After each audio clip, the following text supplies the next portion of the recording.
online launch of the South African Fisher People Jury verdict. So my name is Jordan Volmink. I am a project coordinator at Masifundise, if those who don't know me, and I'll be facilitating today. So on behalf of Masifundise and Coastal Links, we'd like to give a warm welcome to everyone and thank you for joining today to hear about this the verdict that will be presented. So before we start, just some technical announcements. Just to let you know, many of our fishers are actually dialing in today, and therefore we couldn't really do translation for the local languages. However, we do have the local international language translation. I will just give over quickly to Emily, just to give a quick note on some of the notes we need to do for when they translate. Emily, I'll give over to you. So the meeting, I think most speakers will speak English, but the interpretation is available in French, Spanish, and Portuguese. In order to access interpretation, I'll say it in the actual languages. Maybe Joy or Firmo, you can do Portuguese, so I don't make too much of a fool of myself. Alors en français, si vous voulez rejoindre l'interprétation, si vous avez un ordinateur, vous cherchez le mot interprétation dans l'icône globe en bas de votre écran, vous cliquez sur le français, vous confirmez, vous pouvez couper la langue de votre choix quand vous prenez la parole. Merci de parler lentement et dans un endroit silencieux. La interpretación está disponible en castellano. Para activarla pueden ir al globo que está debajo de su pantalla. Ahí pueden seleccionar el castellano, el español y después pueden silenciar el original y cuando hablan, por favor, de hablar fuerte y no demasiado rápido y de estar en un lugar donde no haya mucho ruido. Joy or Firmo, can I give it over to you for Portuguese? With your Yes. listening device? Yes. Ok, One bom, moment. então, para escutar o português, podem procurar o globo que está embaixo de sua computadora e aí podem encontrar os idiomas, selecionar o português e podem silenciar o idioma original e Joy ou Firmo estarão falando para vocês. Obrigada. Thank you, Emily. And just for everyone to know that a lot of our friends from WFFP have been joining for today's call, so that's also the reason for of the translation or interpretation.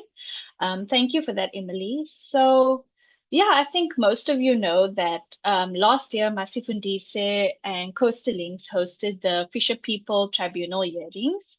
So at these hearings is where 6 cases were presented to a jury, and this was through charge sheets, evidence case reports, and testimonies made by the fishers themselves from coastal and inland communities. And so today, the verdict, which is drafted by the jury members, will be presented. And so before we begin, I'll just briefly share an overview of the inputs we'll be hearing today. First off, we'll have Carmen from Masifundise, who will be sharing with us around the context of the tribunal process and the steps taken leading up to the verdict. We'll then hand over to inputs from our jury members around the verdict and where they'll present on the key issues they've identified as a result of the testimonies and documentation and the jury's positions expressed in the verdict. Then we'll move on to reflections and responses from our fishers, from coastal and inland communities, as well as our experts and allies that form part of this tribunal process. And then finally, we'll have a short discussion on the way forward, in which Muniba will take us forward on this, on how we can use the verdict in the fisher struggle locally, nationally, and internationally. And then we will close for the session. So again, thank you everybody for joining. We look forward to hearing your inputs later on. But for now, I'll hand over to Carmen. Thank you, Jordan. So my task today is to just give a little bit of a context on how did we get here, and share about the process that we followed as Masifundise and Coastal Links to come to the point where today we are sharing the verdict of the Fisher People Tribunal in South Africa.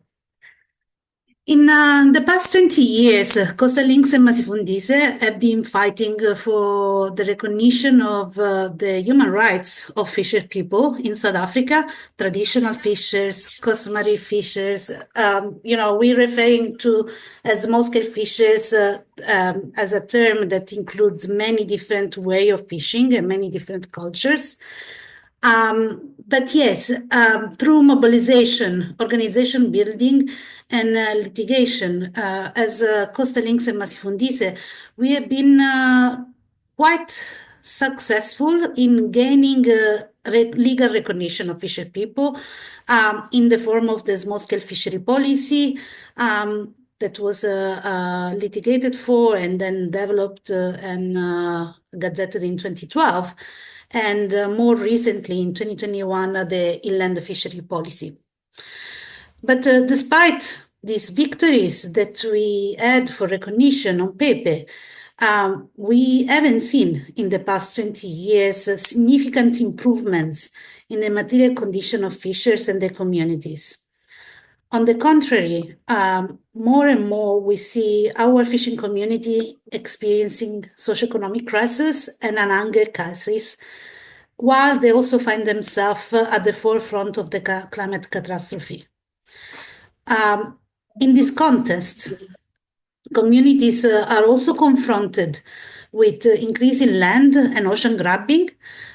We see this as part of this push for the so-called blue economy, ocean economy. We see it as oil and gas extraction, mining, tourism-driven conservation, and conservation that indeed is becoming every day more and more of a financialization process. Just gonna mute you, Sebentile, sorry for that, but it's just there is a lot of noise. So that's what we are seeing. We are seeing fishers in our communities losing their territory, losing access and control over their food, and more we have seen a crisis. And it is in this context that we decided as Masifundise and Coastal Links to call for a Fisher People Tribunal. We have seen this as a tactic that we could use to take stock of all the developments that we are seeing and assess what is the state of recognition and realization of the human rights of fishing communities, and especially right to food, right to livelihoods, and traditional customary fishing rights. And we've seen this process as a basis for us to strengthen our vision and moving forward, to strengthen our mobilization and organization building for fishers people in South Africa for the future.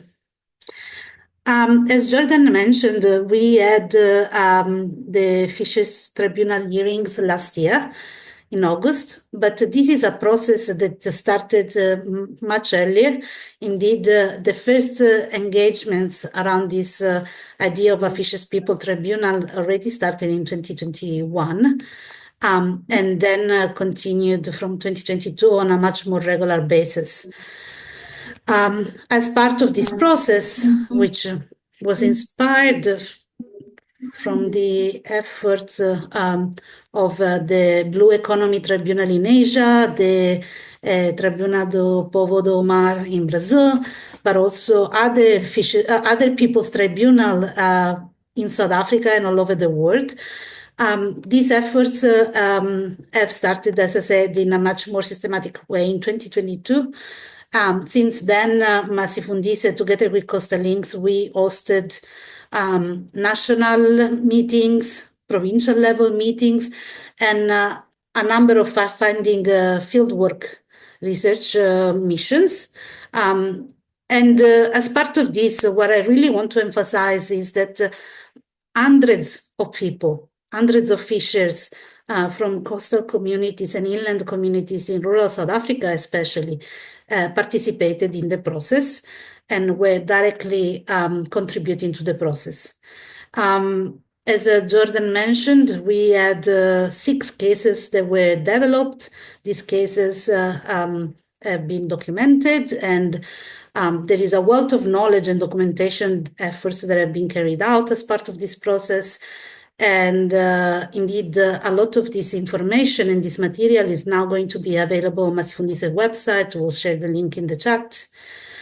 And we hope that many of us, whether it's in South Africa or all over the world, can use this material also to continue to fight for the rights of fishes people in South Africa and globally.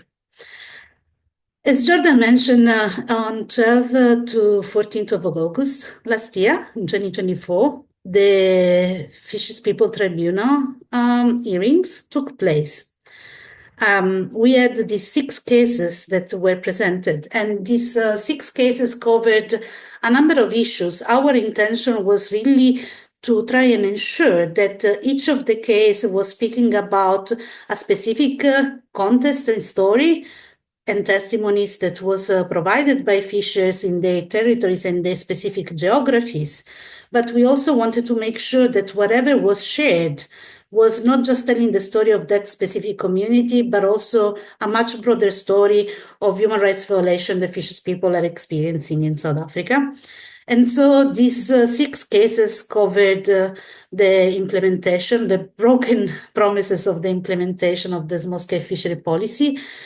We looked at the lack of access and recognition for inland fishing communities, the impact that the lack of recognition of customary fishing rights is having on fishing communities, and also how conservation, tourist-driven conservation, is causing violence for that fishers are experiencing as individuals and collectively. We also looked at how the push for extractivism in the form of oil and gas exploration, mining, and other forms of extractivism, it's basically happening in everywhere on the coastline, leaving very little space for fishers. And finally, we also looked at the impact of climate change and pollution, especially on the livelihood of fisherwomen. I believe that throughout the 3 days that we had the hearings, more than 20 people provided direct testimonies of the human rights violation that they experienced themselves and that were experienced by their communities. And indeed, the hearings were a very important and powerful moment. And they mark the history of Masifundise and Coastal Links as organization. I do recommend for all of you to actually catch up on the testimonies provided in the hearings. You can do so on YouTube. We will share also the recordings of the tribunal hearings. In October 2025, as a following up to the tribunal, we held a national Fisher People conference. We had 85 fishers representing coastal and inland communities participating, and this was to discuss the outcomes of the tribunal and decide how we're going to move forward. These are still ongoing discussions. We are now at the stage where we are developing a new strategic approach and vision for 2030. Indeed, many more engagements are taking place, both at local level and at national level. And indeed, the verdict that has been now finalized will contribute greatly to these discussions moving forward. Indeed, we have now worked with the jury and the jury support team led by Paola Satizabal Posada, who I want to thank for her work, together with thanking to all the jury members. And we have now been able to finalize the drafting of the permit of the verdict that will be presented today. Before I close, Jordan, I just want to take a moment to acknowledge all the fishers, Masifundise colleagues, past and present, that have participated and put a lot of work and effort into making this process a reality. And also, I do want to thank all our partners, allies that contributed to the process, participated in the process, and as we move forward, continue to work with us to support small fishers and their human rights and their food sovereignty. And yes, finally, I just want to say that this verdict will constitute an important basis for our struggle as fisher people in South Africa moving forward. And it will be up to us as Coastal Links, Masifundise, and partners to take this verdict forward and make its recommendation a reality. And in that, one last time, I want to thank our esteemed jury members, all 6 members. We do not have all of them here today, unfortunately, but we just want to take another moment to thank them for their availability and commitment to this process. Not only they committed to participating in the hearings last year, but since then they have engaged with us on a regular basis to finalize the verdict.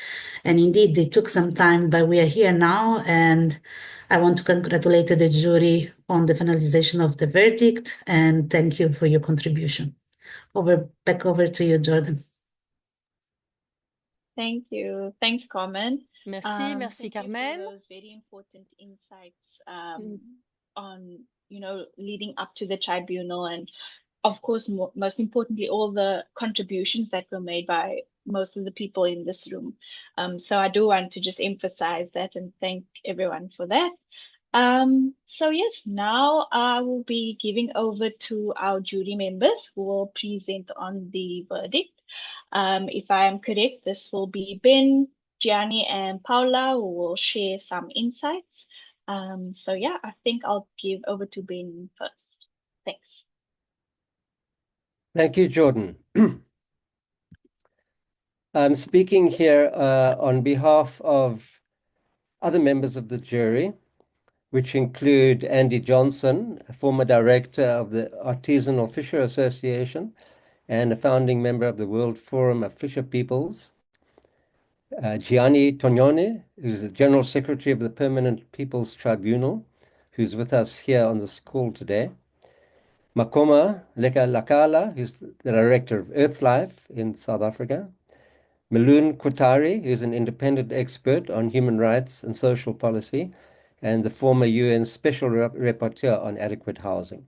And then lastly, Professor Uche Ofedile from the School of Law, University of Arkansas, who's on the UN Human Rights Council, and also on the working group of the rights of peasants and other people.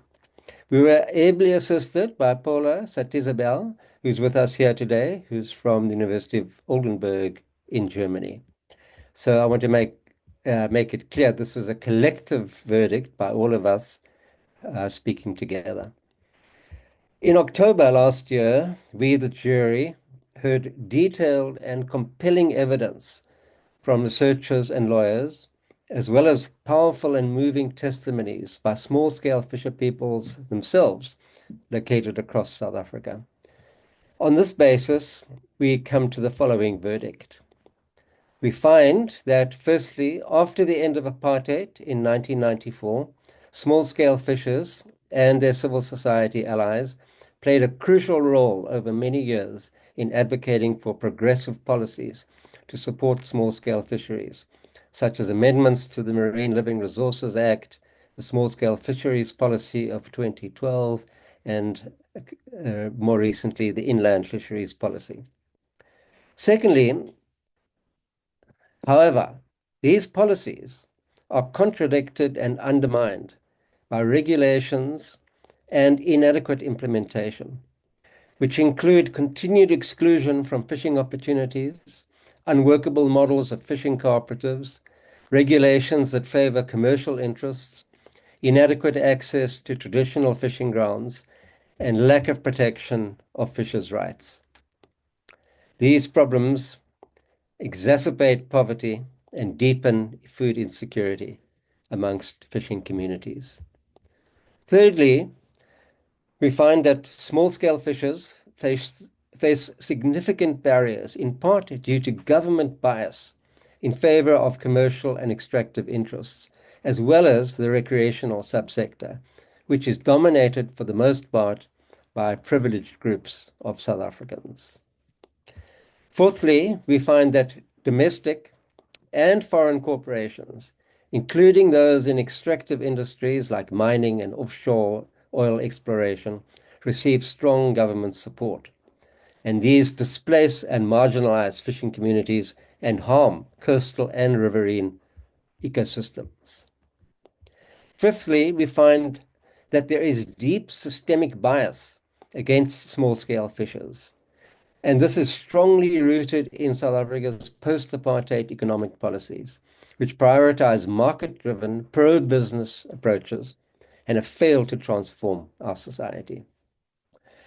Sixthly, we find that small-scale fishers often face criminalization and displacement due to the prioritization of conservation over community rights.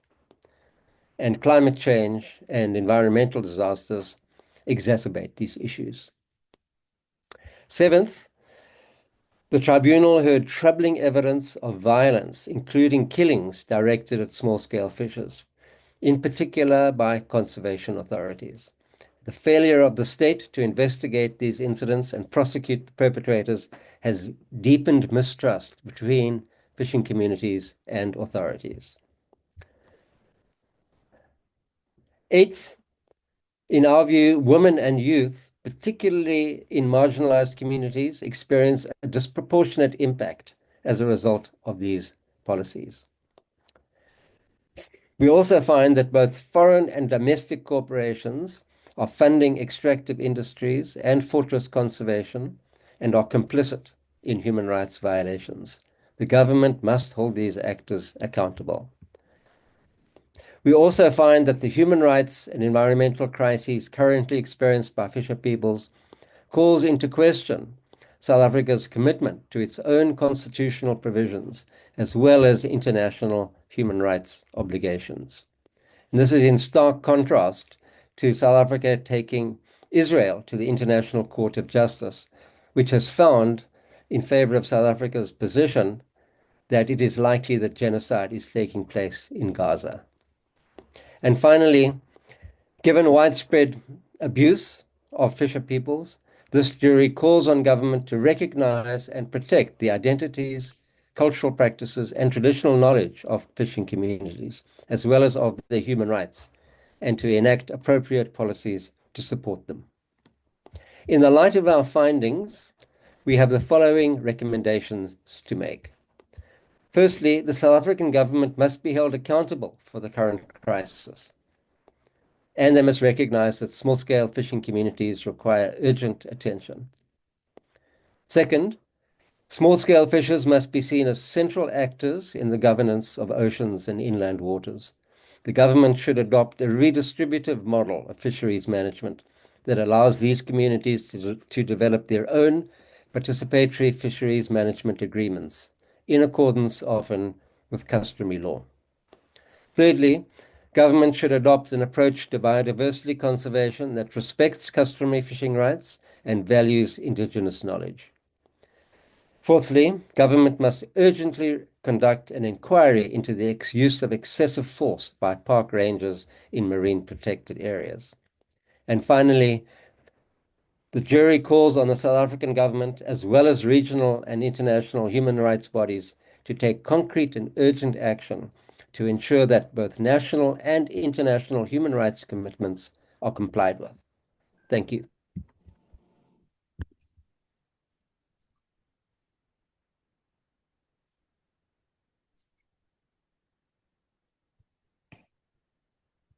Jordan?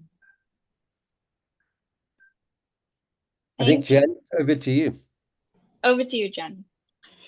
Okay, thank you. I think that Ben has summarized very well and very effectively all what has been found as main responsibility on one side and the situation of impunity, which is still the rule when people's rights are violated in a systemic manner, because nobody is in fact individually assumed to be responsible, and the policy is considered to be a right of the states against its own people. What I like to include in my comments, representing also the tradition of the Permanent People Tribunal, are few aspects which give to the Fisher Tribunal in South Africa all its importance, not only for South Africa, but in general with respect to the existing international law. The first comment is in the same name of the tribunal. The tribunal is a people's tribunal, in the sense that the jury are in fact simply listening to what are the evidences which are presented by people, and the evidence they are presenting, which are clearly verified, detailed, and the experience in the hearings in South Africa has been impressive, not only for the number of testimonies, but also for the specific capacity of representing the real life violated through the different mechanisms. And that has been one clearly very, very important result of the tribunal, to give the right to speak out and to show what is happening. They were not simply discussion or narration, but there was the life of the community which was present, and the jury was requested simply, and that's very important, to confront the evidence of the life with the absence of the application of the laws which exist. In the first part, which has been presented, it has been recalled that the fishing community has been, for a long time, part of the new society after the apartheid and the new regime. The constitution of South Africa was generated by the struggles of other people in South Africa, and was guaranteeing the full application of those rights to all the communities, and specifically to the minorities. The the small fishing community is a minority with respect to the major population, but therefore they have a supplementary right to be respected in the fulfillment of the general recommendation of the Constitution.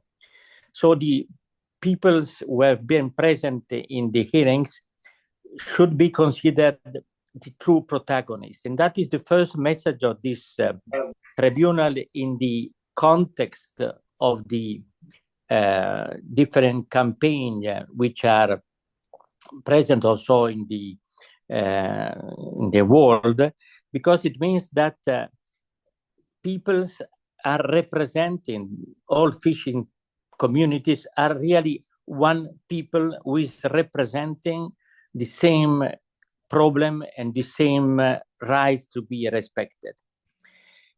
The second point, which I think is important, is a consequence of that. The tribunal is part, and the text of this verdict, which is rather long, substantial, with so many application to the different situation, because the different crimes are fairly well commented, confronted with international law. So it's a kind of real instrument for the struggle of people. So the verdict should be considered really a new instrument in the struggles of the community.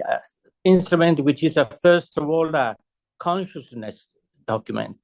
They have the right, they are not simply victims, they are the subjects of rights. And those who are responsible are really accountable, first of all, culturally, and not only in a tribunal, because it is now very clear, and Ben was recalling that we have a country like South Africa is able to present the intolerability of the impunity for what is happening in Gaza to present them in the national court, but that is a situation which is dramatically common today. Those who are the subject of rights become the victims without having an official tribunal which take care of the judgment. So this judgment is entering a real component, which is a struggle, which is in general for international law. The other point, which I think is very important and which has been central in the judgment of the tribunal, is what I was, and is said in the verdict, the systemic nature of the violation. The systemic nature, and Ben was clear in that, is more or less the same mechanism which is applied in the more tragic system on a genocide. Because the systemic violation is the fact that people are simply denied their identity as people with inviolable rights. And in that sense, make the judgment an important part of the political priorities of the whole population of South Africa and the whole population of the countries where the fishing community represent the same problem, because they are considered to be non-human, in the sense non-subject of right. And that's denial of identity is what really important. The testimonies in the hearings were clear in their consciousness in being really subject of right. And this evidence must be considered the true and most important results of the verdict. To give voice and to give a full identity, people are becoming the real protagonists of what is happening. The jury is serving, in that sense, with the support of international and national law, which are now very well analyzed and applied.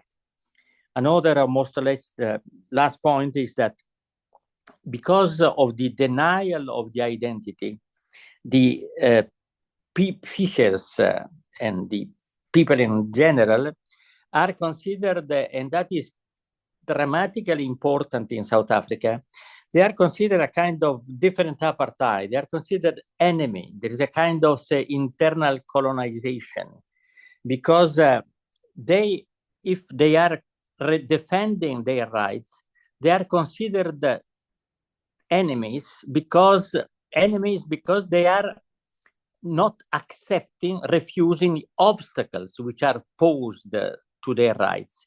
And in fact, it is a reversal of the real situation. Those who are defending their right are considered enemy because they do not accept what is their rights as a constitution, the violation of their rights. That is a very strange situation where in the world today, those who are defending rights are considered more or less terrorists and therefore criminal and therefore exposed to judgment. This criminalization must be seen really as a major threat and easy way for justifying all the violence which are committed. I think that we could extend more, but the last point I would like to make is that the verdict of the Tribunal for South Africa, the fishers of South Africa, linked to those who are the other community, I think that should be very important to be used also widely, both in the struggles and also really in all the common debates for the general rights. The rights of the fishers are not separate from the rights of all the other minority communities, because if that is not clear, the denial is easy to be applied to different groups, workers, poor people, marginalized, people excluded from healthcare. the fishers remembers that the human and people's rights are just one reality, and that what is applied here to the small fishing community is really applied and is the test of the capacity of South Africa of being a democracy which has really gained its status in the world, and the status of South Africa would be even more important, but the credibility of the status of South Africa as a representative of human and people rights should be really documented also with respect of the rights of the fishing community.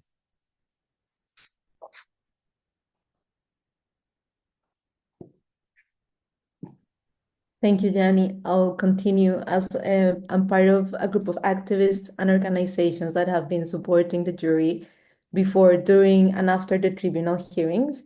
We've been working together to ensure that the verdict considers and responds to the evidence presented. And the list is long, so I'm not gonna name all the team, but you can find our names listed in the tribunal verdict to see like all these massive efforts. I'm very grateful for this opportunity. It has been an honor to work with the support team and the jury. We hope that this verdict contributes to the ongoing efforts to mobilize for the protection of human rights of fisher peoples in South Africa and more broadly, and that the evidence documented supports further legal and political actions to demand justice and accountability from the South African state and its agencies, as well as from domestic and foreign corporations, including extractive industries and environmental organizations, and those funding these projects and profiting from this violence. The jury verdict echoes the voices of fisher peoples in South Africa, demanding that the South African state investigates these violations in compliance with its national human rights obligations, part of its constitutional mandate, as well as the international and regional human rights instruments it has ratified. This tribunal is part of the movement of people's tribunals, including the Permanent People's Tribunal on Transnational Corporations in South Africa in 2018, and the Ocean Water and Fisher People's Tribunals that started in the Indian Ocean, with the Fisher People's Tribunal in Sri Lanka, moving across Thailand, Indonesia, the east coast of India, Bangladesh, and the west coast of India in 2020, with 2 years later, the 2022 Water People's Tribunal hearings convened in Brazil that led to the establishment of a permanent tribunal. The South African tribunal has powerfully joined this global movement, also following the 2003 South African Fisher human rights hearings. The tribunal has offered a platform to listen and document fisher people's experiences and testimonies of human rights violations, taking an active stand to dignify traditional fishing not as a job or an activity, but as a way of life. It has been deeply concerning to witness the testimonies of fisher peoples detailing better conditions, livelihood opportunities, and access to traditional fishing grounds during the colonial and apartheid era of racialized and socioeconomic exclusion in comparison to what they are experiencing now in this democratic era. As the verdict notes, the small-scale fisheries policy is a landmark policy aimed at giving legal recognition to fisher people by shifting from individual to community-based collective rights model. It promised a human rights-based approach based on a number of core principles.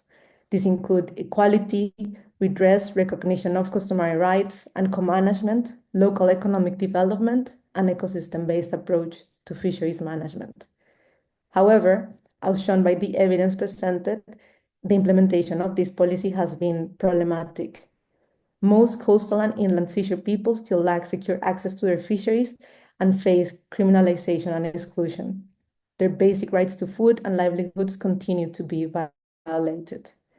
Indeed, the verdict argues that in denying fisher peoples of their fishing rights, in particular colored and Black groups, women and younger generations, the state threatens food sovereignty, their identities and cultures, as well as their connections to nature. This is also driven via privatization, extraction, and modes of exclusionary conservation in marine protected areas and nature reserves, promoted by cross-sectoral interventions and policies such as Operation Fakisa, the Ocean Economic Master Plan, and the Marine Spatial Planning Bill. The jury finds that the expansion of marine protected areas under 30 by 30 initiative and the violent enforcement of conservation is incompatible with a human rights-based approach to fisheries. Also demanding that the government conducts an inquiry into the excessive use of force by park rangers and the need for mechanisms to investigate, prosecute, and punish this violence and those funding and benefiting from it. Importantly, funding organizations are often based abroad, for instance, those in Easy Mangaliso, which are primarily based in the US and profit from financial markets and capital flows from these so-called conservation efforts. The criminalization of fisher peoples is happening while foreign and domestic corporations and elites expand their territorial control, fueling environmental destruction and dispossession. This evidences the contradictions of the South African government in pursuing conservation via dispossession and militarization, while also supporting the development of an extractive and capitalist economy that is destroying fishing ecologies and ways of life. The jury was deeply moved by the courage and solidarity of fisher peoples in South Africa. Every testimony heard at the hearings began by acknowledging that fishing is a tradition that has been learned from parents and older generations. It is an art. It is a way of living that is deeply embedded and part of nature. In particularly, women are central to the reproduction of life, not only of society, but also of inland, coastal, and marine ecologies. However, the disproportionate impacts on women and children are devastating. In this context, continuing traditional fishing is an act of resistance.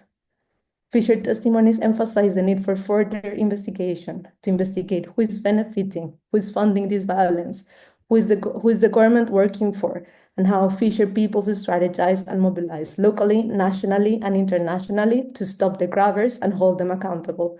How can fisher peoples work together to restore and heal from this violence? Inspired by the Fisher Peoples Tribunals, the World Forum of Fisher Peoples, in the largest global fisher movement from which Coastal Links is a member, resolved in the 2024 Global Assembly in Brasilia for the need for a global Fisher Peoples Tribunal aimed at building solidarity and mobilizing political actions across regions to demand and halt the dominant mode of economic development that continues to prioritize profit over people, advancing the grabbing of land, coast, and inland waters, and leading to the destruction of marine fishing grounds and territories. We hope that this verdict also contributes to support these efforts and the building of alliances among fishing organizations and other traditional ways of life who have also been subjected to intensifying criminalization, militarization, and dispossession. The jury verdict highlights that there is an urgent need for alternatives from below, imagining and envisioning lives along the coast where traditional fisheries can flourish. Alternatives that come from the traditional custodians of the ocean, coast, and inland waters, and the government has a duty to listen and learn from you, the fisher peoples. Thank you. Thank you, Paula. Thank you so much to Ben, Johnny, and Paula for presenting the verdict. I think all of you so perfectly, presented the key issues and recommendations, but then also the broader themes that the verdict highlights, and most importantly, the significance of this verdict, which is that it's about people, it's about human rights, it's about giving the fishers a platform where their voices are central within this whole process and within what came out through the verdict. And I think that this verdict is so powerful as it was able to capture the full context of the issues and the threats that are impacting fisher people in South Africa, in them trying to access their resources, safeguarding their livelihoods, and fully realizing their rights. So thank you so much for that, and thank you for presenting.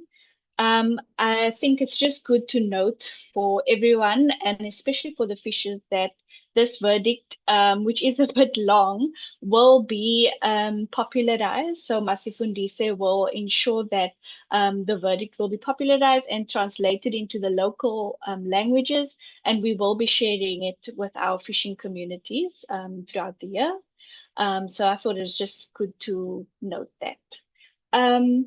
Okay, so I think then what we can do now is move to the next section, or the next part of our inputs, where we will hear reflections and responses from our fishers, experts, and allies. I think it would be good if we can start with our fishers, who can share with us some reflections just around the process of the tribunal, being part of the hearings, and then also any reflections from the verdict. So I'll open up the floor, and I just want to let you know that for everyone to have a fair chance to speak, if we could keep our inputs or reflections, a bit short, maybe 2 to 5 minutes.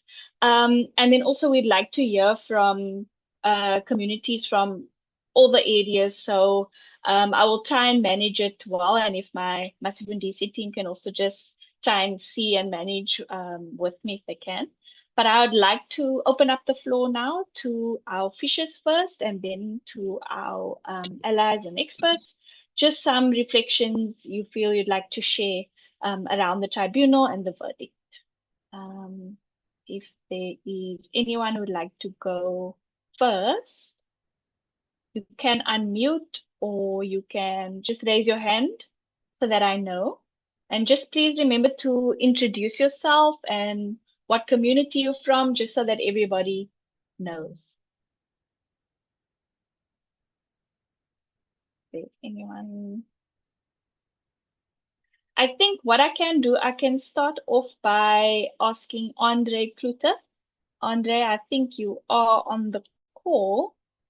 If you would like to come in to just share some initial reflections, and then we can go from there. And just remember, if you feel most comfortable speaking in your own language, that is fine. The Masifundise team is online and can translate. Andre, if you can go ahead. Hello, good day, everyone. I'm Andre Kluter, chairman of the Western Cape Coastal Links.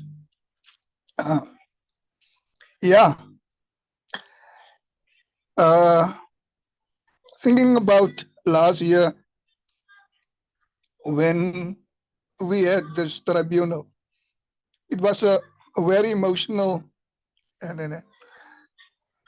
moment, especially because as part of the 20-year struggle, it was, I think, the exact week of exact date that we had the first gathering of that sort to discuss the problems and challenges within fishing communities. So coming today, listen to the verdict and what all the jury members said. It's kind of tragic or still problematic to hear that. Firstly, because you couldn't imagine that, living in a country like South Africa that went through so much heartache and pain during the apartheid years, and still that a marginalized group like small-scale fishers have to endure the suffering that we did over the past years after the democratic process that has happened in our country. I can currently still wrap my head around it, that you find that people who went through the same pain, the same suffering, and the same problems as you did force such behavior on a certain group. And then in that itself, make one think that what does the democratic process mean for us? What does the policy that we fought for so hard mean for an ordinary people like me, for ordinary fisher folks in South Africa? Thinking about the inland fishers that is still living in rural areas where they have to walk through private land in order to get to rivers, in order to get to dams, to do or to earn a livelihood. We know how difficult it is. We know all the problems that they have to endure to do that. So, and the verdict bring all of those together. And then the question remains now is, what are we going to do? What are we, as fisher folks of South Africa, as Masifundise, Coastal Links are going to do with it? And that for me is crucial, and that is the key thing that I'm currently thinking about. Government is as guilty as charged. So how are we going to do? How are we going to take this matter further? And I think that is the thing that I grapple currently with. I thank you. Thank you so much. Thank you, Andre. I think you raised such important questions that, this verdict has being able to make us think about, and what will this now, the future of the struggle look like. So I thank you so much for your inputs. Clarence, I do see your hand, but I'm just going to quickly give over to Tsindiso from Eastern Cape. We would just like you to come in if you can, just to share some reflection, and Boisile is available if there is translation needed. But Tsindiso, can you come in to share with us?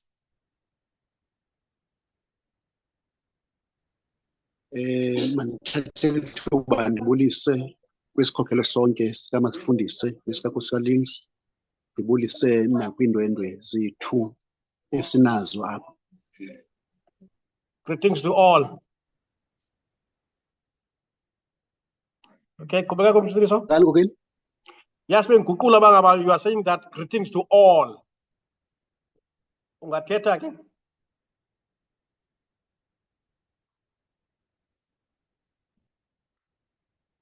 Sindiso?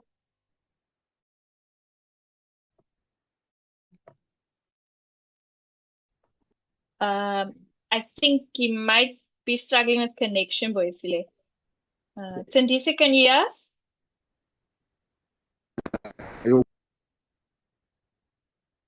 Oh, yeah, I think it might be connection issue. Oh, definitely, because Okay, maybe we can come back to him, and then we can, after a few inputs, when his network is okay. But I think I will move. Clarence, you had your hand up. I think we can move to you. And Rowena, I saw your hand, and then Jacobus, I also see you. Thank you. Thanks, Clarence. We remind people to please only open your microphone when it's your turn to speak. Thank you.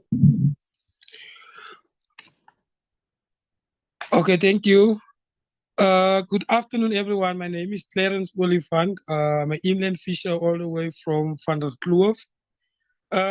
Yes, I just want to share shortly some of the reflections around the tribunal process. As Mr. Kluter elaborated, that it was indeed very emotional, but at the same time, there was a loud cry out for fishermen's human rights and fishing rights to be recognized and acknowledged. And one of those reflections brought me back to say to the same question that Mr. Kluter was asking. Now that the verdict speaks to all these violation of human rights and denying fishers to be able to fish for their livelihoods, it brought me back to some of the history that was shared with us in Masifundise, where people jump on a train and they went to Parliament. And it gets back to the question that Mr. Kluter was asking, what are we going to do? And Paula was just saying that more mobilized political actions, building alliances, and making sure, I think the way forward for fishermen now, for us, is really to start at our grassroots levels and making sure that our voice become louder, and we build alliances to make sure that policies that is being drafted and implemented, it's not harming us. Because currently our government, the policies they are implementing is harming the fishermen's rights at the moment. So I really want to say that in terms of the verdict captured very, very well the commonalities and the struggles that we are facing. But the question remains, how are we going to make sure that going forward, that we get our voice even forward? I thank you. Thanks so much, Clarence. Thank you very much for your input. I'll now move to Rowena. Boyesile, I do see your hand. Thank you, Jordan, for the opportunity. I think Clarence mentioned a lot of stuff that I want to mention, but I want to say thank you for Masifundise, partners, and everything, and thank you for the jury to come for those verdict. It's really good, and you can see for all 4 provinces was included in all the issues and challenges that we got, and which they put together. For me, it's just another vision of how it went, like into Arniston, the Danielle story about the bombs, and nobody did something about that, which is also conservation area. MPA, and how they're destroying our species, how they're destroying our ocean. But yes, the verdict, I think Sophia and Gianni and Ben, I think they put it's really good together. But they also mentioned we need to hold the government responsible and accountability. But for me, how are we going to do it? Because we went to court. We did a lot of stuff through the years, and still, when the policy was implemented, we even write the small scale policy. We yelled them, and still they didn't do the right thing. They didn't write. They write it like we asked, but it was so a political thing that we didn't. That was a long time ago. A lot of things has changed now, so a lot of wrong has been done to us. Now, when the policy was implemented, we still have bigger issues in the policy what we have before. And then, as we see the political side, look, we're sitting with a problem now with the USA, with Donald Trump and all this. Funding is a huge problem.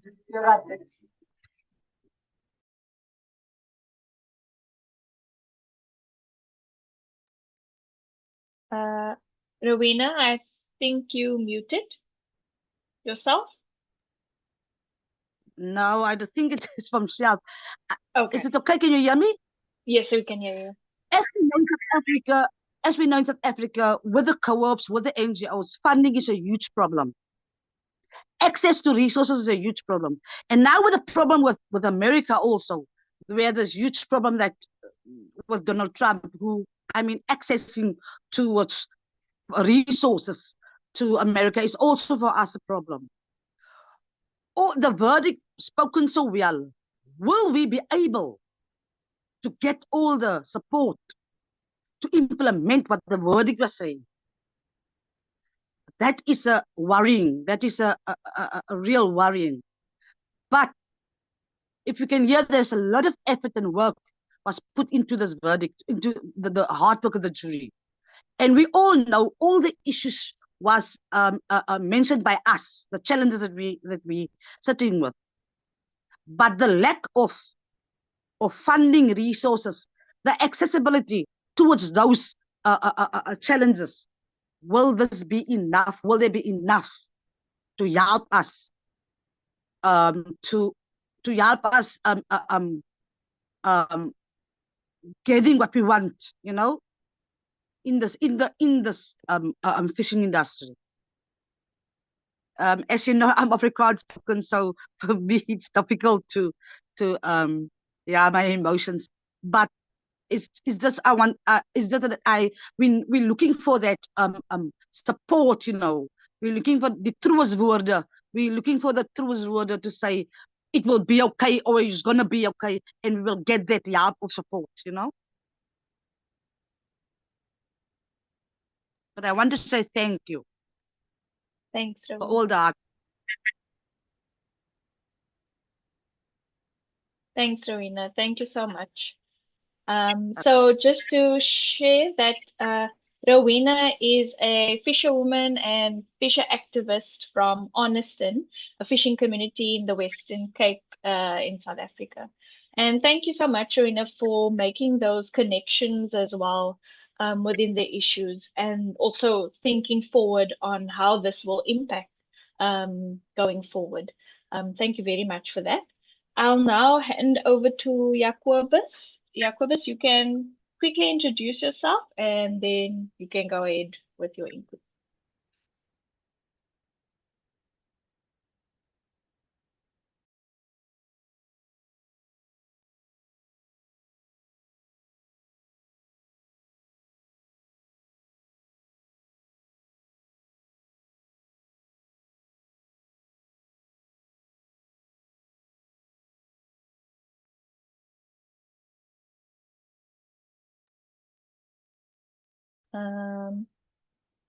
I see you are trying to unmute.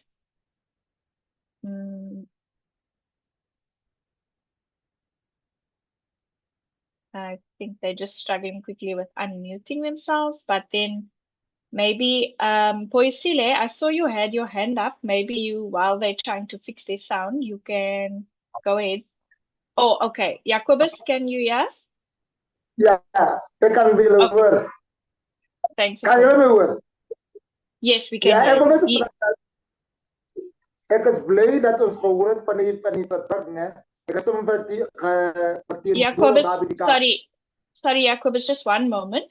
Can you just first introduce yourself, and then Yvette, if possible, is it okay if you can just translate what Jacobus is saying for the interpreters? So Jacobus, you need to go a bit slowly just so we can get the interpretation. Ek is Jacobus van Wyk, binnelandse visser van Lukhof in die Vrystaat. Ons is gestasioneer onder die Vaderkopdam. Ja, ek is bly. Sorry, just hold on for translation. So Jordan, Jacobus is, can you hear me? Sorry. Yes, we can. Yes, we can. So yeah, Jacobus is saying that he is an inland fisher. Yes, that's a bit that I could get from what he was saying. Can I help to translate? Ek het iemand hier om te help om te translate. Okay. Yes, okay, fine. Okay, thanks, Jacobus. You can go in. Yeah. I am Jacobus van Wyk, and small fisher from a town called Lukhof. We are associated in Van der Kloof under the Northern Cape. So ek is bly vir die verdrag, omdat ons hoor die uitspraak van die verdrag, maar ons wil net vra dit 'n vraag. Die verdrag kan hy legally geverteenwoordig word teen die Suid-Afrikaanse regering om sodoende aan ons hulp te verleen. Want ons sit nou op die oomblik, dit is nou met 'n huge probleem, 'n groot probleem, want daar is die witman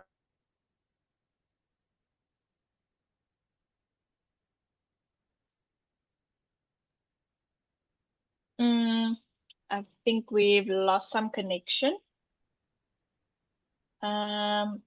Here bly hulle bou hulle vakansie. I would like to ask the department to come in and participate and help us with these white people here who build their tourist houses near the river and put on border gates. So we as local small scale fishers, we can't enter to the river because of these white people. They have built these border gates on national roads.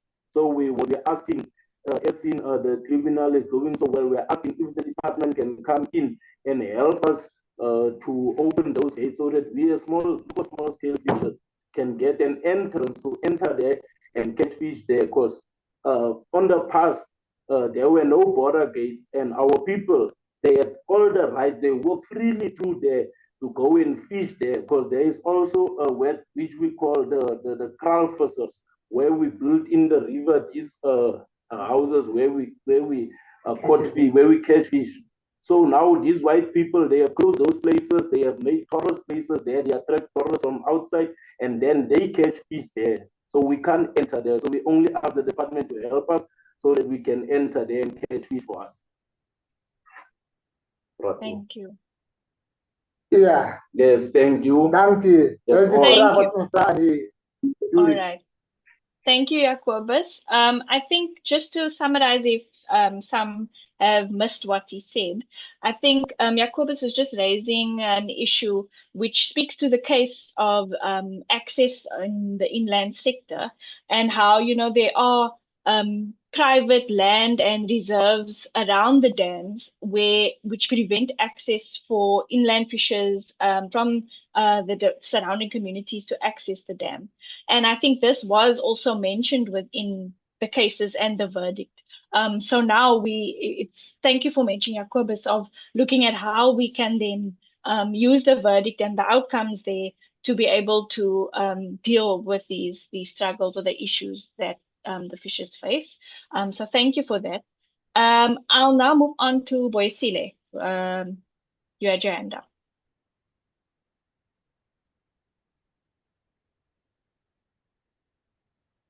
Boisile, you are on mute.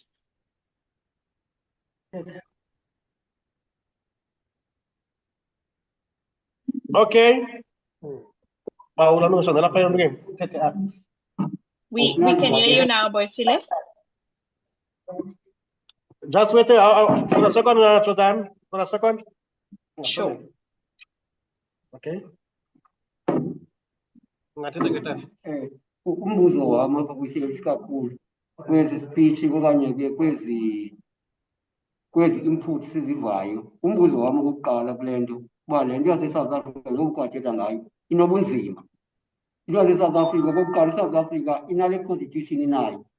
Now ke ngoku that uthetha nge-access yabantu neento ze-food security akululanga for abantu nje ngoba apha eMzantsi Afrika sinomgaqosiseko, sine-Bill of Rights, kwezi human rights ekuthethwa ngazo apha. Sinalaa nto ndiqonda uba ingu-section 22, laa right ye-access kwinantsika kwi-trade, kwi-occupation ne-profession. Uyaqonda? Siphinde sibe ne-procurement apha eSouth Africa. Yenye yezinto engathi zilinka le lapha edwesa ibulala abantu laa nto nithi i-CPT laa no i-CPTA. Kodwa ezaa nto ziyaqonda zihambelana nalaa procurement. La procurement policy ikomi kwi-section 27 into ezinjalo. So into ezinjalo ke ngoku zi-overcome kanjani because umgaqo sekume umile wona. Uyaqonda and kunzima ke ukuwujika nokushifta. Like we have a constitution that guarantees people's rights, the right to environment, the right to everything. Now, how do we go about to change the constitution that gives that protects the people from these agencies such as your ECPTA, where they don't upheld to the constitution? Okay. Okay. Enye into ngoku endiyivayo le nto le-tribunal uba yi-tribunal ithetha apha. Into endiyivayo yile ingathi banegxeke ngoku ngale nto yaseGaza, iPalestina njalo njalo. Uba mhlawumbi le nto njengoba ingathi ngoku ifuna uba ne-political connotations ethile, ayingeke isijikelele okanye bajikelele kuba kaloku ubuyaqaphela ngoku kukho le nyontontoni yanantsikeni leadership eMelika. iMelika ifutshela liyevakala in the world konke nje. Now ngoku that and iMelika we know that i-pro-Israel. Uyaqonda i-pro-Israel njengoba kuzawucekwa yona about laa nto iqhubeka phaa enantsikeni e-Middle East, that is ke ePalestina, isikakhulu i-Palestinians. Kulindeleke ntoni kuyo mhlawumbi? With our stand on the issue of the Gaza and the Palestine conflict, how do we, as South Africans, take this through this tribunal going forward? Because if maybe like we are to be against the US, then the USA will be against us. So he wants the clarity on that. Do we condemn or do we support the issue of the Palestine or the South African government going to the international court? Then if we were to do so, then where is our position when it comes to the USA dominance in an issue?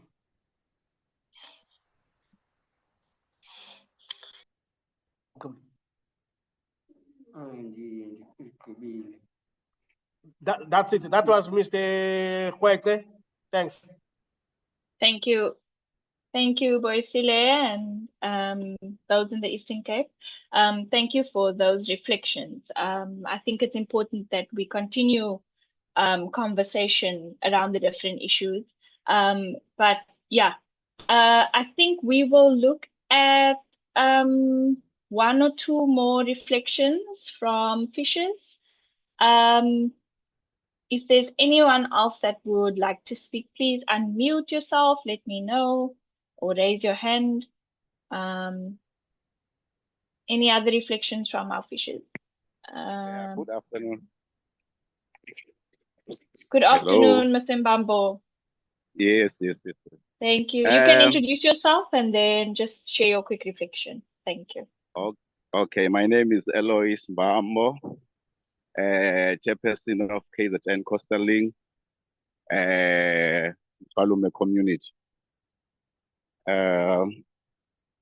What I think we need a way forward, because we've got many problems in this small scale fisheries, because you see now we are waiting for our line fish permit, because they said they review the fishery policy. So those are other problems, and we are still abused by the rangers, especially there at North, because I heard today that I think there are 5 or 6 people that are arrested today or yesterday, I don't know, but I heard that there's someone who called me. So we are still abused. So we need the way forward, and we are not recognized as a small-scale fishers, especially as we are staying in rural areas. In rural areas, they don't recognize us. The government didn't recognize us because we haven't got even an access to market.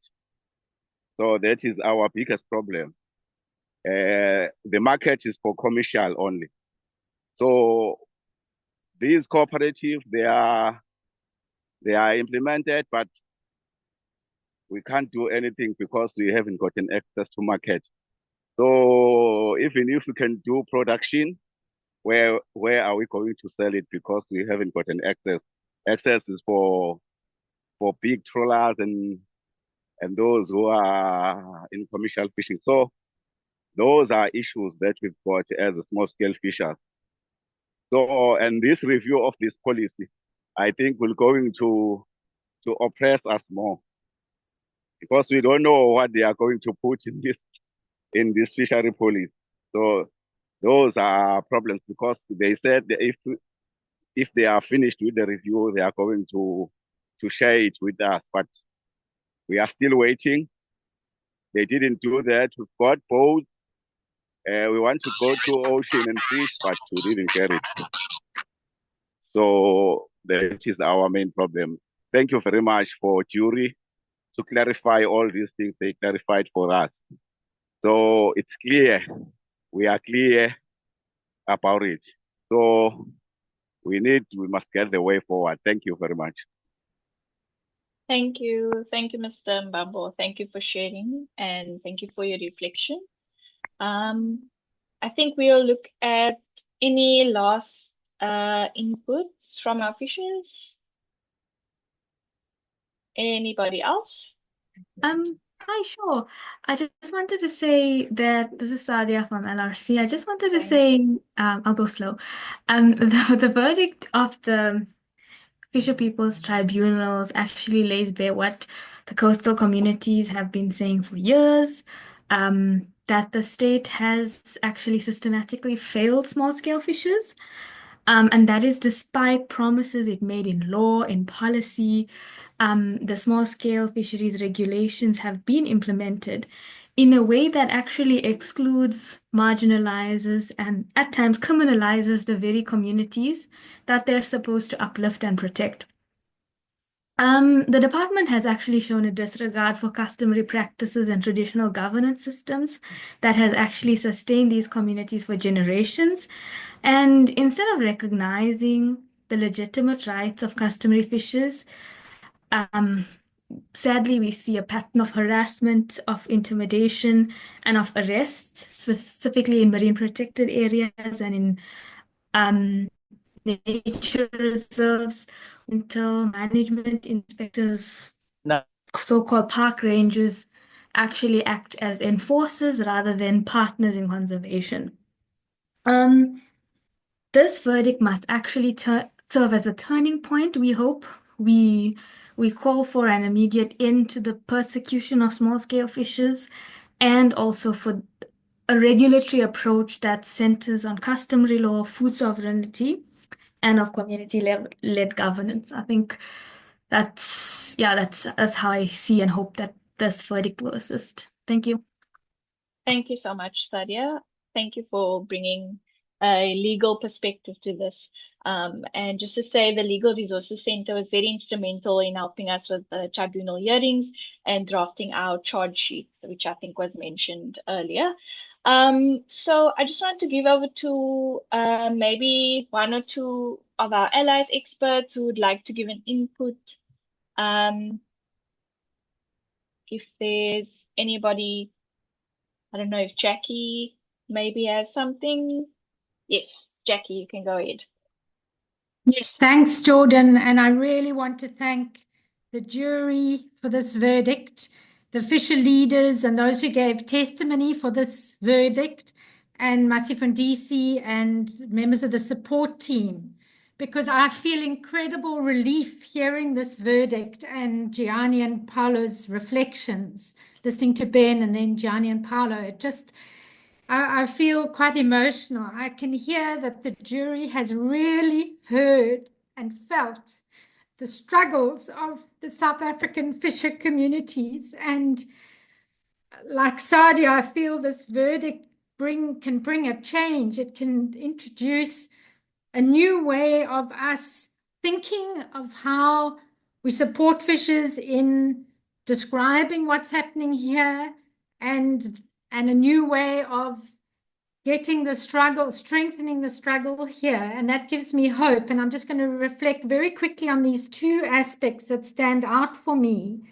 That I think what's really important is that, firstly, although individuals gave testimony, as Gianni said so powerfully, we heard the lived real lives of the communities behind these individuals who were giving testimony. And in fact, what we heard and what is powerful in the verdict is the collective voice of these communities. And they've described so powerfully in the way in which the individual evidence connects with the collective, that the jury has been able to see past all the nonsense and legalese that DEFI and the department has been tying the fishers up in knots with, to the real underlying denial of the fishers' identities and the failure to actually see them as the subject of rights, to the point that Gianni could say they are treated as non-human. And I think we've all been feeling that, but we haven't always been able to voice it in this very powerful way that I think comes across now in the verdict, that brings this collective voice together through the testimonies with the jury's penetrating naming and shaming of this destruction of fishers' subjectivity as humans. And then Paula helped us see that, yes, there is a way forward and this brings hope that we can use this collective power and the tribunal linked with the collective struggles of other fishers elsewhere in the world, internationally, through perhaps a tribunal, an international tribunal, but also link it to international law in new ways. I mean, we've often cited international law,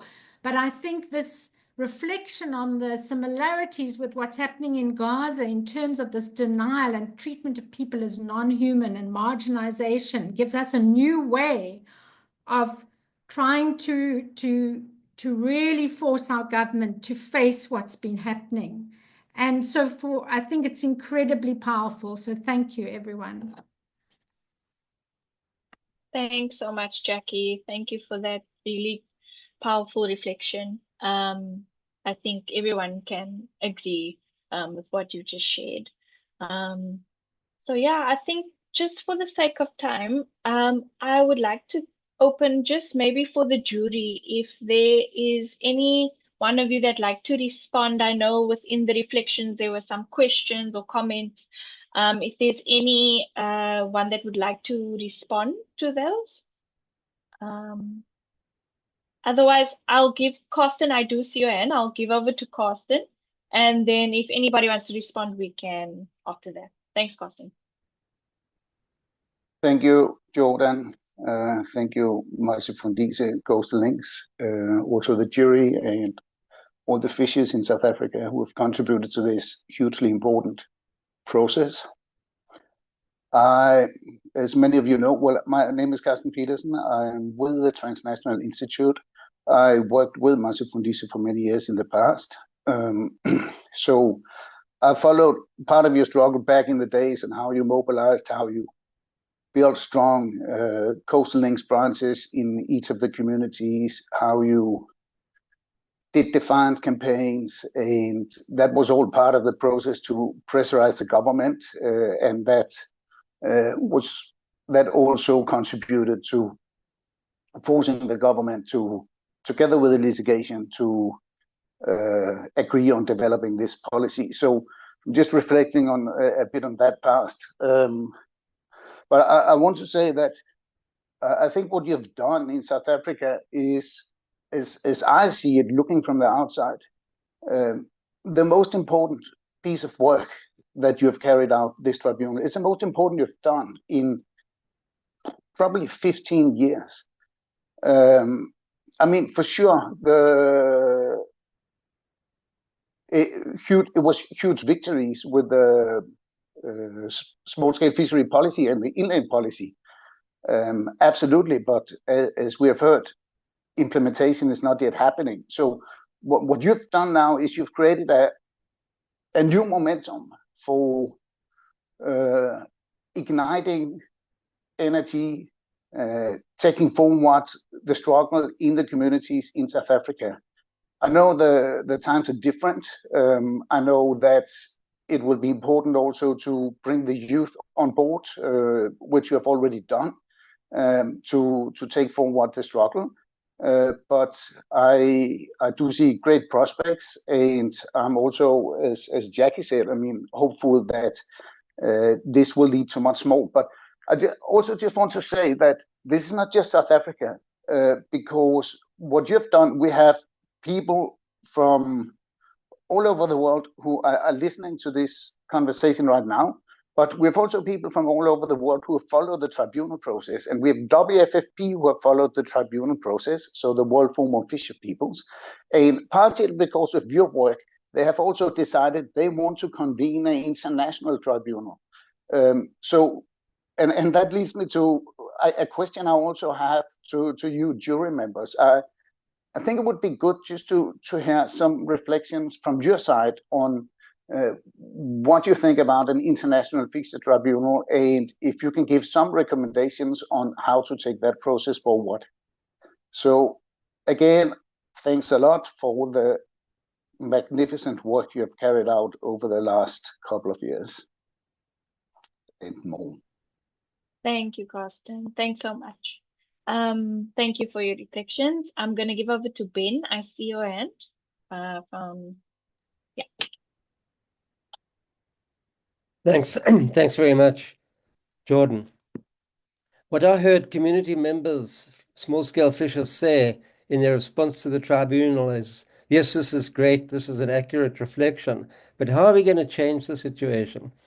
So I hear some voices of hope that, perhaps now we're beginning to really get down to the nub of the issue and we can focus on, what's really at stake, which is abandonment by our government, rather than living with false hope. But I want to add a reflection from my side. It seems to me that we face a very difficult moment globally. The right wing is absolutely resurgent. Liberal democracy is being put aside as an old-fashioned idea. I'm not sure that appeals to rights or to international law carry all that much weight with governments around the world. I think now is the moment for a realignment of global politics. Yes, people are beginning to react to that crazy guy as the US president, but not quite in sufficient numbers as yet. I want to say that I think we have to come back to the hard issue of political mobilization on a big scale, if we really, in my view, if we're going to get real change. And I think this involves a couple of things, perhaps. Perhaps it involves alliances. We talked at the tribunal about alliances with activists in the land sector, but I'm beginning to wonder whether that's sufficient. I'm not sure that rural voices count for very much in political processes. Don't we need to think about alliances with the dispossessed who live in urban settlements as well, who certainly in South Africa and in other contexts as well are in the majority? And I want to say that that doesn't mean to say we should neglect the rural context. So in the next 6 to 9 months, we have a number of international fora around agrarian reform and climate change and so on. And I would think it would be an opportunity if world fisher organizations with national bases come together with their colleagues who are fighting for land reform, agrarian reform, and climate change action to form this broader international alliance. So going for the rural alliances, the urban alliances, doesn't mean to say we should neglect the rural alliances as well, where, in many ways the issues are so similar. But it seems to me that voice is important. So you do need advocacy, you need clarity on your messages, you do need to use the media to good effect. But politics is also about numbers. It also is about sheer weight of numbers. If people in quantity reject a particular status quo, a particular set of policies, a particular form of government, then it's actually up to them in the end to change that, to bring the force of numbers to bear and say we need change in the interests of the majority. So I'm just going to end now. I just think that we must give up illusions that simply saying the right thing is going to bring about change. The holders of power are not going to listen. They're actually only going to listen when you are forcing them to listen, when you are suggesting that their hold on power is under threat. And it's only popular organization. So it seems to me that's what brought change in South Africa. Not good ideas so much as popular organization. And I think the same is true across the world. And now is the moment, I truly believe, for people to get organized. Thank you. Thank you. Thank you so much, Ben. Yes. Johnny? If I could add something to what Ben has said so clearly. Ahora hay una interpretación que se cruza. Puedo hablar en castellano, y me dice, no, la interpretación se cruza y no puedo hablar en inglés.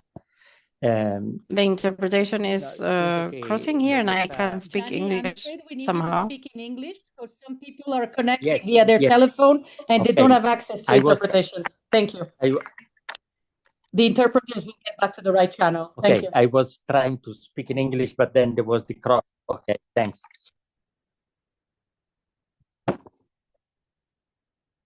Si es posible de acabar con la traducción, no sé cómo acabar con la... Intérpretes, por favor, que se queden en el canal inglés, castellano. Para mí, no sé. So, Gianni, maybe you were listening to the Spanish channel and that's why you hear it? No. I put my in my thought, I said, audio, they are reintroduced Spanish. I put hearing, principal hearing. Okay. I hope that's fine. Okay, I will try to speak in English. No, el castellano sigue reentrando, no sé si pueden acabar, de todas maneras, si no.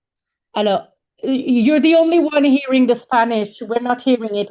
We're only hearing you. So if you can just speak in English, maybe turn off the volume and just speak in English, that would be great.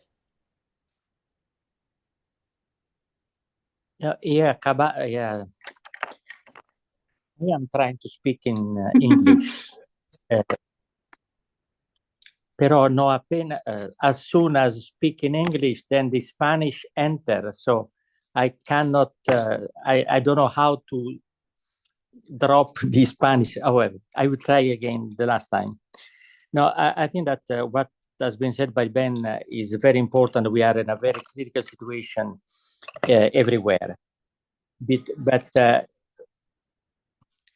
the point which I try to make is that, no, I'm sorry. I don't know how to, no sé cómo apagar el castellano che entra direttamente in mia lingua.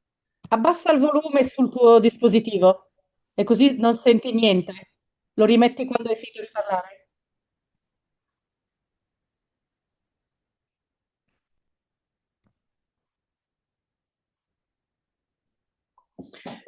Okay, let's try again.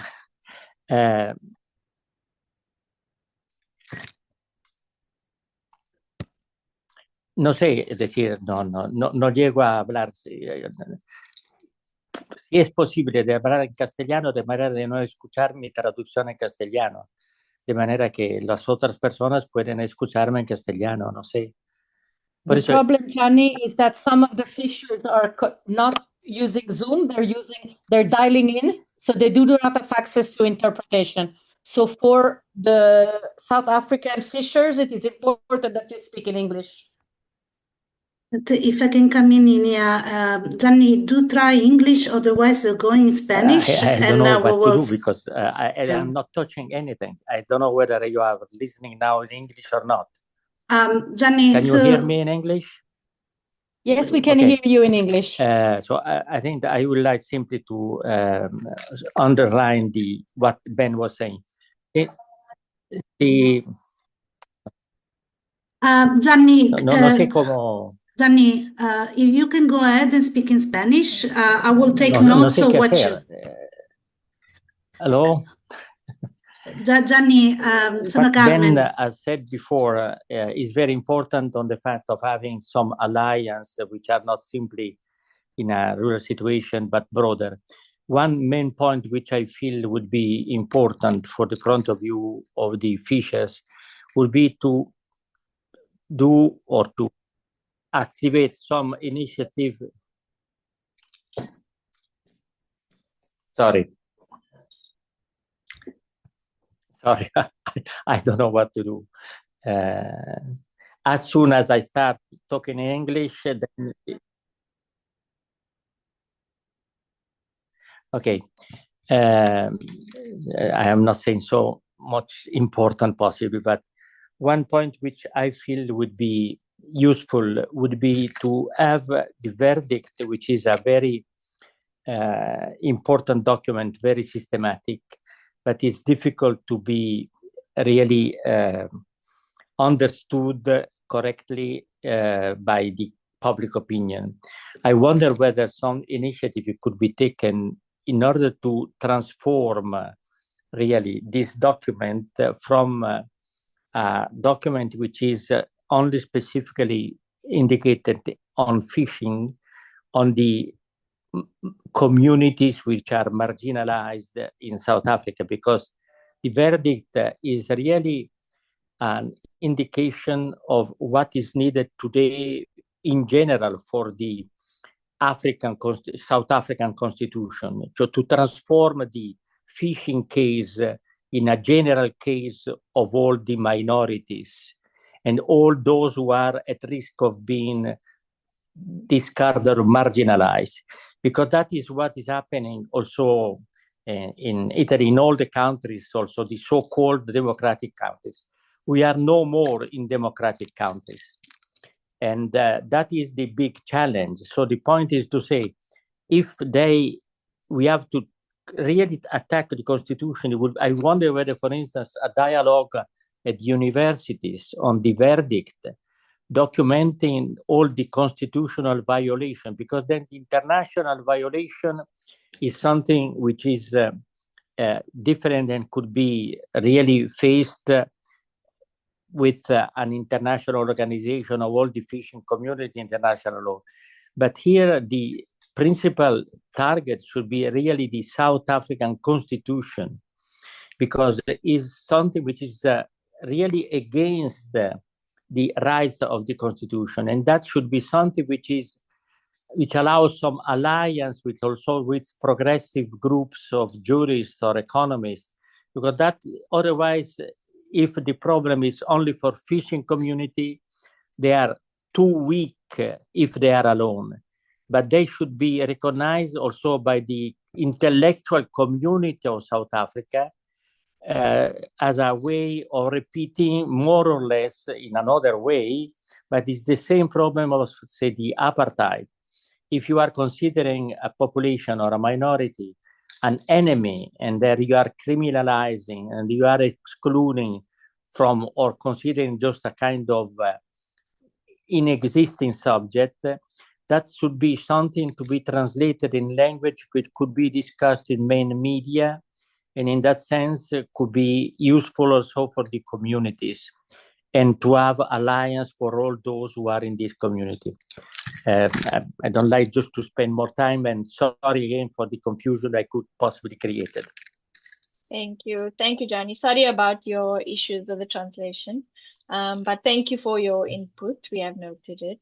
I just want to move, Paula, if you would like to share maybe one last input, and then we are going to move to Muniba.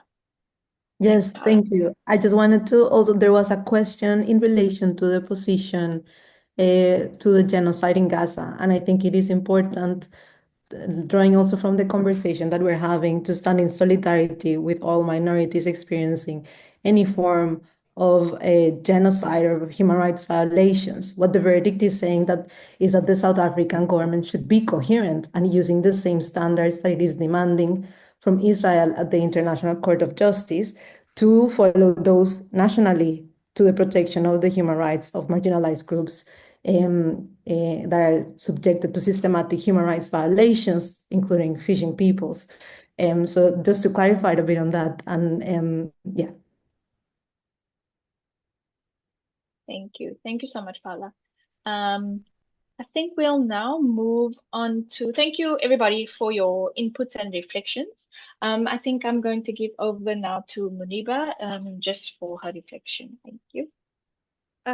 Thank you very much, Jordan, and thank you very much to the jury. Greetings to all the fishers and all the people that I haven't seen in a long time, like Herman and Carstens and others who are on this call. I think that a lot of the kind of elements of the way forward has been already addressed by fishing communities and by some of the inputs in the reflections. I want to start with saying that for me, before this People's Tribunal process, it was in many ways daily acts of dignity taking of small-scale fishers. They've been marginalized, invisibilized, they've been dehumanized as a group of people.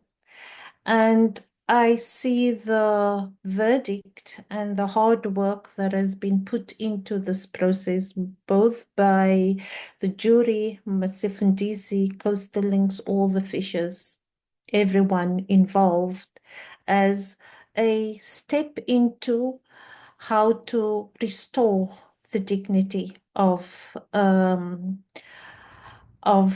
small-scale fishes. But this is not going to be easy. It's going to be hard work.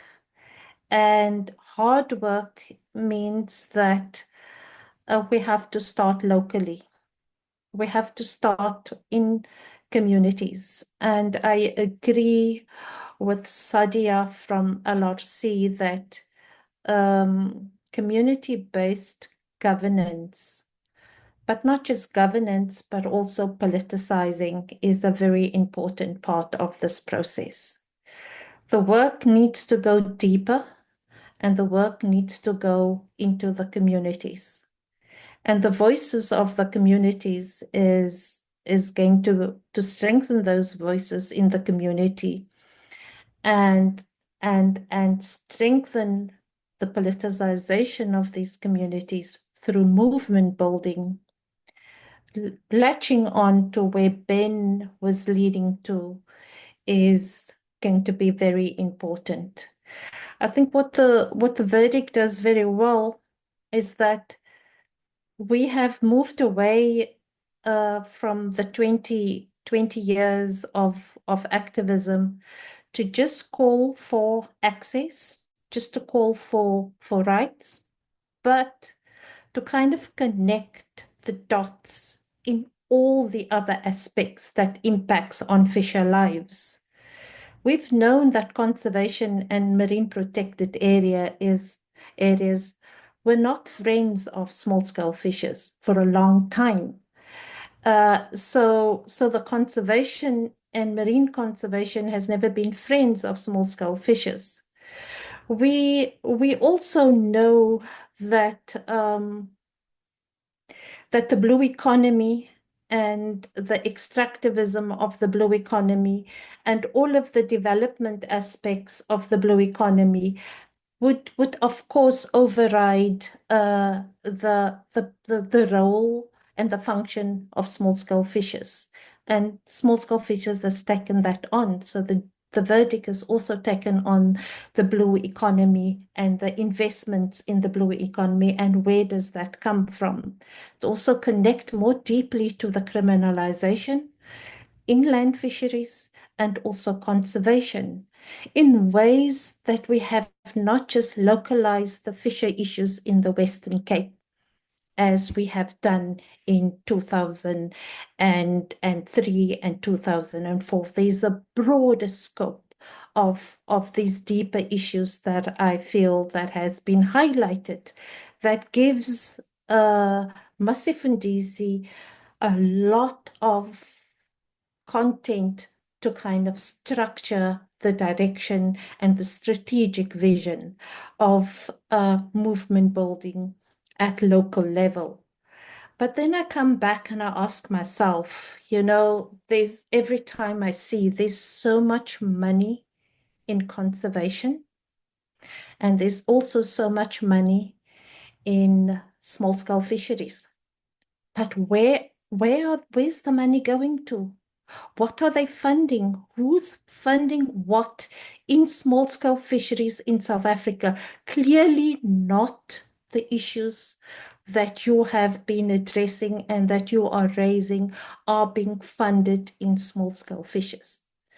Internationally and on the continent, small-scale fishers have there's been a lot of call and movement for small-scale fishers, but what they don't have is what this group have and what the verdict has shown is that you need to connect the issues, the struggles to the politics, to the inequality, to the marginalization, to the capitalist structure of the economy.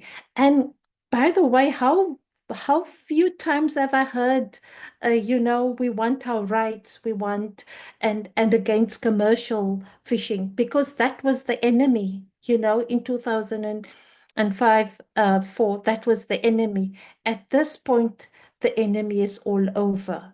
I think that for me, what more and more I read about the conservation expansion to the global biodiversity plan of 30 by 30 by 2030, is 30% is just the starting point. The dispossession, the displacement through that process, the starting point, the end point is 50%. What would that result? What more criminalization? What more issues will small-scale fishers not face? And this is also through some of the work we have done in conservation. So the expansion is going to be a big issue that we need to focus on in terms of the way forward. I think there's enough content, there is enough direction. I think fishers very well know that we have been here before. We have raised the issues, we have fought the government, we've gone to court, we have been doing the activism for a long time. How to reset is going to be a moment of hard work and dedication and commitment against bigger struggles that we are facing.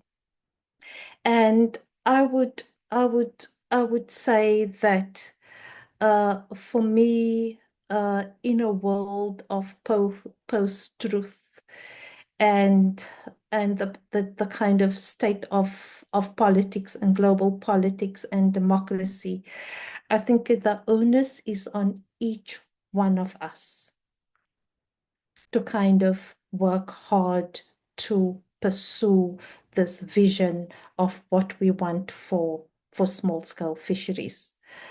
And I think for me, I'm not going to repeat, but I also feel that the vision should not just be locally, nationally, internationally. We should not skip the continent. The African continent should not be skipped when we're talking about these issues, as all of these factors are impacting the 36,000 coastal ocean space around, and 90% of the continent is small-scale fishes. I think that for me, I want to kind of just I just want to kind of quote one of the jury members who are not present, and this is Maloon Kothari.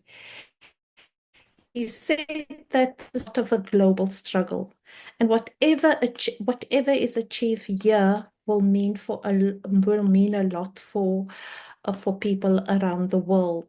And I think it is an achievement, it is a moment, it is an important moment, and this is what others, to repeat what others are saying, that this is a moment of us connecting and strengthening and deepening a movement building together with whatever capacity that you need to basically move forward. And that is where I will end. Thank you very much, Jordan. Thanks, Muniba. Thank you so much for those powerful insights when we're looking at the way forward and the work that needs to be done to get there. So thank you for that. So if we look at the time, it's already 5 to 5. So I think we are now going to have our final input. I'm going to ask Carmen again from Masifundise to just give a final input, and then we'll close the session. Thanks, Carmen. Thanks, Jordan. This is not really an input that will add much more. I think that a lot has been said, and again, thanks to the jury representatives that we have here, but to the entire jury for putting together a verdict that it seems to me we have consensus is very powerful, is giving us a lot of food for thoughts in terms of what are the focuses and actions that we should consider moving forward. I just want to say that even from August up until now, the outcomes of the tribunals, what emerged from the hearings and what we have been able to document in the case reports is already being used in advocacy actions. Jordan, can you hear me okay? Yeah, all right. It's been used in advocacy actions. It's being used to inform oversight committees within our government structure. So, for example, we've been speaking to the Portfolio Committee, but also to the South African Human Rights Commission, using the documentation of the tribunal as a basis for those engagements. And that is going to open up some avenues for us to continue with advocacy. But I think also that what kind of clearly comes out from me when we think about the verdict and what is happening in the world right now and the discussions that we are having in this meeting, I hear a clear call to come back to the elements of a militant struggle that, as we have engaged in policy processes, we had to set aside for, to engage, but that we need to come back and to continue to use those that are very much at the foundation and part of the history of the struggle that Coastal Links and Masifundise have engaged on.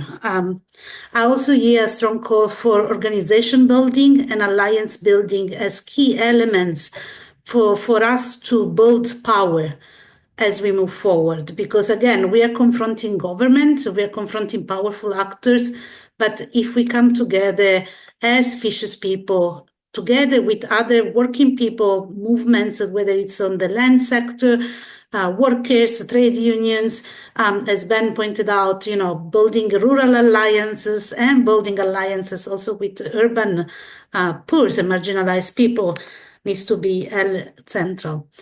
I also hear a strong call and a strong suggestion that political education needs to be at the center of the work. As we build a movement, as we organize ourselves, we also need to politicize our struggle and to call spade to spade when it comes to profiteering, capitalism, and actors that are involved in taking away from marginalized communities, especially when it comes to natural resources, whether it's on land or waters. And for example, this is also the example that we see in conservation, how protecting the environment in a certain area takes away from marginalized people so that others, big polluters, can continue to pollute, continue to profit out of natural resources.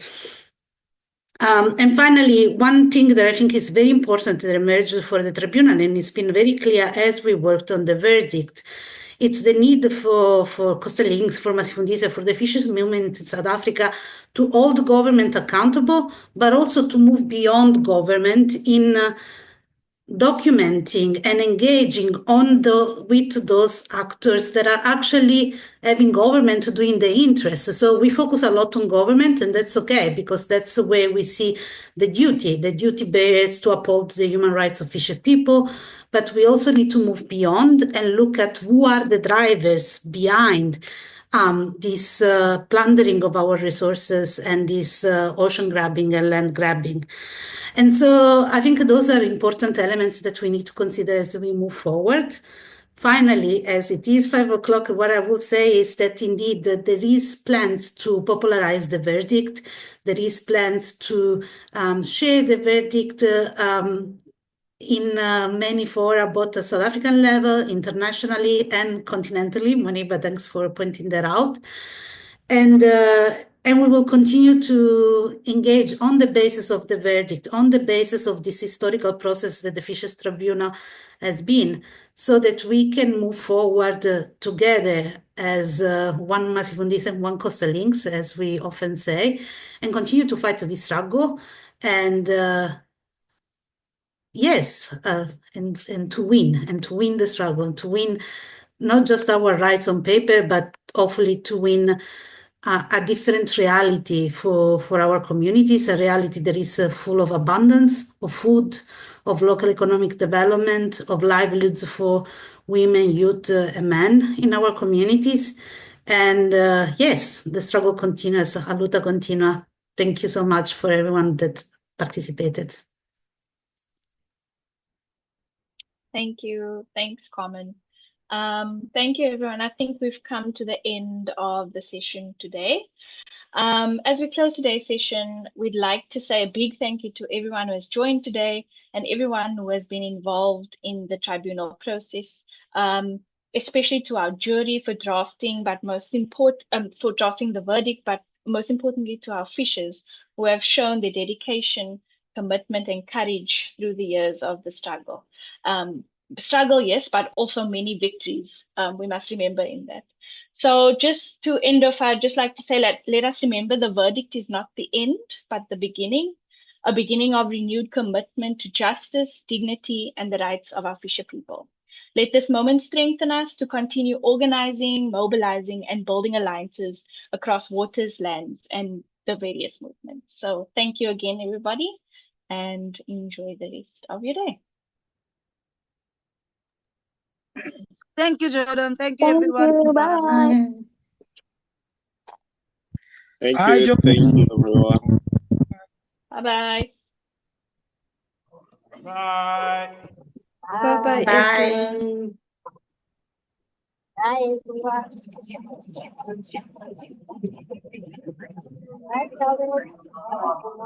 Bye bye. Merci à tous. Merci beaucoup. Merci.